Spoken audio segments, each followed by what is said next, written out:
the buyer's agent post that went viral. Guys, we're going to unpack it this morning. Stay tuned. This is going to be a juicy one.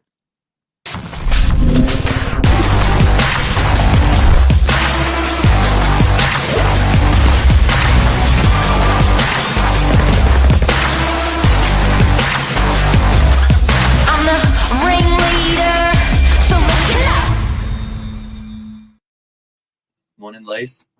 Wowsy. Good morning. How are ya? Good morning. I'm really well, thank you. Should we roll the clip? Yeah, let's get straight into it. Here it is. Buyer's agents, we don't read your emails. Guys, listen up.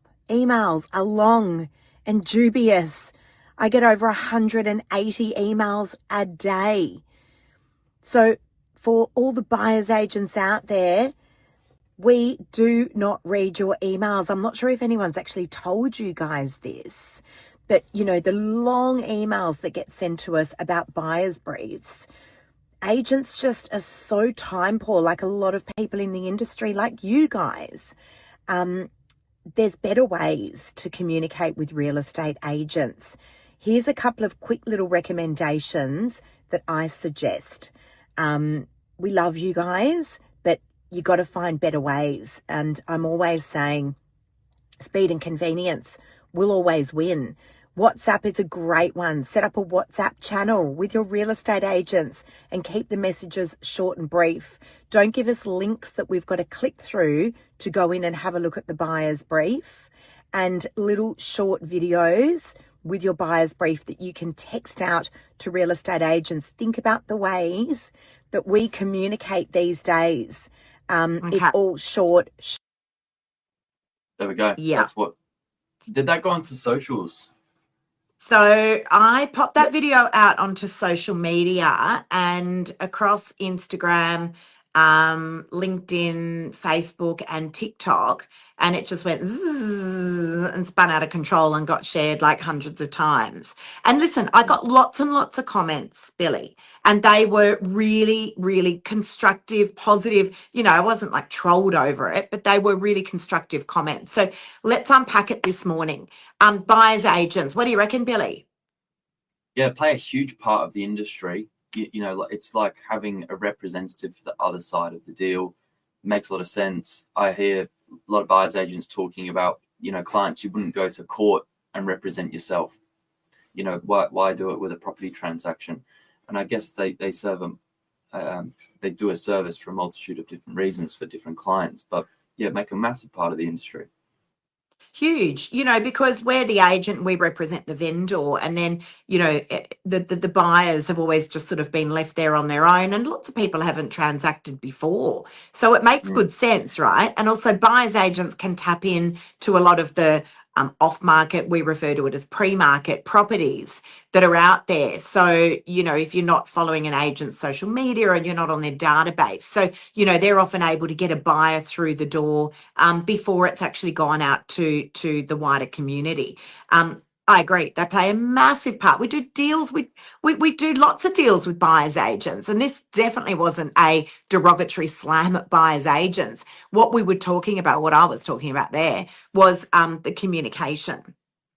So, how many emails do you reckon you'd get in a day from buyers agents, Billy? I don't know about buyers agents alone, but you know, all Or the emails in in general? just 100, right? So there's so much to take in, and that's just one form of messages. WhatsApp, we calculated we're probably taking about 500 messages between all of our groups. Doesn't mean you're reading them all at once, but yes, naturally at the end of the day, you're going to catch up through them. Then you've got other social media pages. The amount of information coming inbound at one time is just ridiculous before you've even picked up a phone call. Yeah, I agree. And so, you know, I've always been a huge advocate of speed and convenience will always win. And, you know, as I pointed out in that post that I did, the emails that we get along are dubious. And, you know, I always say the people vote, and the amount of comments that were coming through from other real estate agents saying, you know, we don't read them either. And I think we understand that a lot of people just a lot of real estate agents probably just don't have the capacity to read the emails. And so, what can we do better as an industry, agent and buyer's agent, to collaboratively work together, taking into account that speed and convenience will always win? So, what are some of the ways, like Billy, like genuine question? We haven't discussed this topic off air or anything like that, but genuinely, like what do you think would be some of those ways? You're a great agent. Um, what are some of those ways that you would think would be really useful, that you might be able to interact a little bit better, maybe with the buyer's agent, so that we can help the people? Yeah, I guess if collaboratively speaking, if this process was more refined, everyone would win, but the client would win the most, because there would be more back and forth. I actually don't mind some of the emails. Don't get me wrong. There's some that seem to get better cut through than others. The ones that seem to get the best hit rate in terms of opening are the ones where you don't have to go through like another portal to then open up the brief. Sometimes it's a PDF attached, or sometimes it's a link that you've got to go through, and that just gets lost in translation. But the briefs that seem to come through seem to be very clear and concise, where it's just really bed, bath, count, price, and suburb. And you can leave it at that, I think. Yeah, agreed. So really, as real estate agents, there's certain factors that we want to know. We want to know house or apartment, price, area, and the specs. That's pretty much it. To have to go in, as you said, and open up another link where you've got to download all those Northern Beaches buyers. As I mentioned in that video, it's not going to happen, because we are, like you guys, like everyone, we're time poor. Some of the other ways that I love, there's actually a buyer's agent who he's actually from Cohen Handler. I'm going to give him a shout out, Tom. I love it when he sends me through a brief. It's on WhatsApp and it's about 10 words, which is just perfect for me. It's buyer, $2 million, looking in Chroma, and it's super brief. And I'm always like, yep, great. Don't have anything at the moment. I'll let you know when I do. And it's just great. Thanks. Speed and convenience. So WhatsApp is a great one. Keep it really, really short and brief. The other one is a little video. Hey guys, just want to let you know we've got this buyer. We don't really need too many details about them. We've got this buyer. They're looking for a house in DY. They've got a budget of up to $3 million. Please reach out to us. They're ready to go now. Reach out if you've got anything. A video. Send us a video. Another thing I love is when it's filtered in price order. It's so much easier to go down the list or up the list in price range and match it against our price lists, because I can't imagine it could be sorted in any other order, but sometimes it's alphabetical, and so that means the numbers are all over the shops. And I can't imagine it could be priority order, because imagine every client's equal priority, but it's just crazy. Sometimes it jumps from hundreds of thousands to then a million to then multiple millions. It's crazy.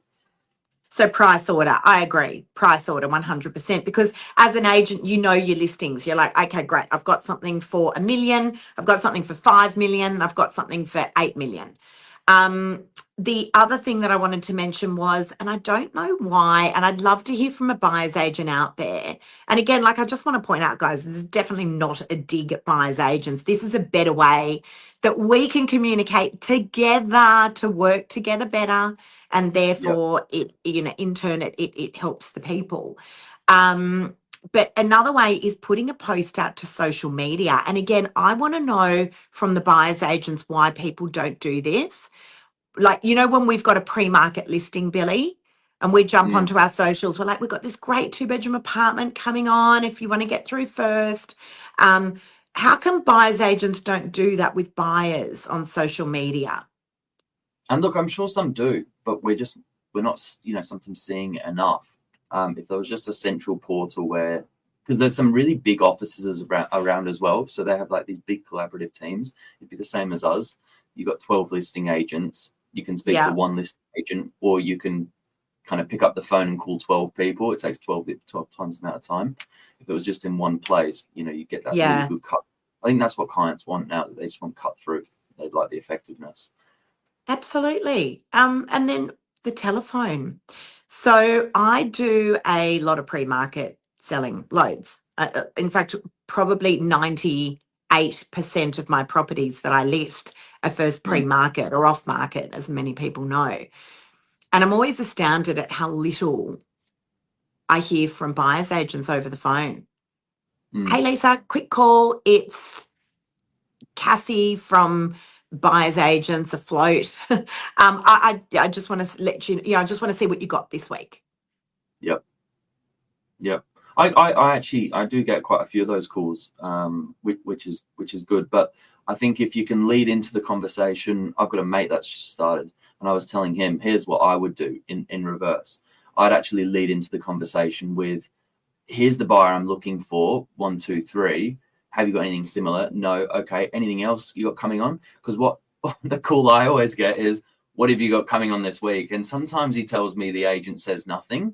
And so it's like this, it's actually like a bit of humiliation. Like they've got nothing to sell you, nothing to report. So Yeah. I take the call because they're like, I don't have anything this week. And I know you're going to ask me, what have you got coming on this week? And, listen, we should get a buyer's agent on the show for sure. I've got one coming onto my podcast soon because we're going to talk about this topic. Actually, I'm going to be speaking at a buyer's agents conference, funnily enough. And those guys reached out and said, this is awesome content. And it's a great topic of discussion. It's an awesome topic of discussion. And I will bet there are a million things that us real estate agents do that we could do better for the buyer's agent. Like, it's such a good topic of conversation. So if Yep. there is a buyer's agent out there that is watching this and you want to jump on our show and you want to discuss this topic, can you just shoot me a text today or find me on whatever, Instagram or whatever, send me a WhatsApp, shoot me a video, whatever you like, and let's bring you on. We can discuss this in an open forum. What do you reckon? Will be really nice. Love It's that. so Love good. that. Yeah, it's so good. All right, that's it, guys. That is a show. We love you, buyers agents. Keep doing what you do. You bring enormous value to our to our industry. There's no doubt about it, and they become so super popular. But I think this is a really, really great topic of conversation moving forward.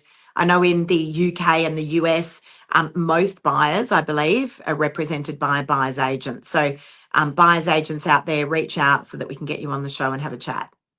Sounds good. Have a great day. See you guys.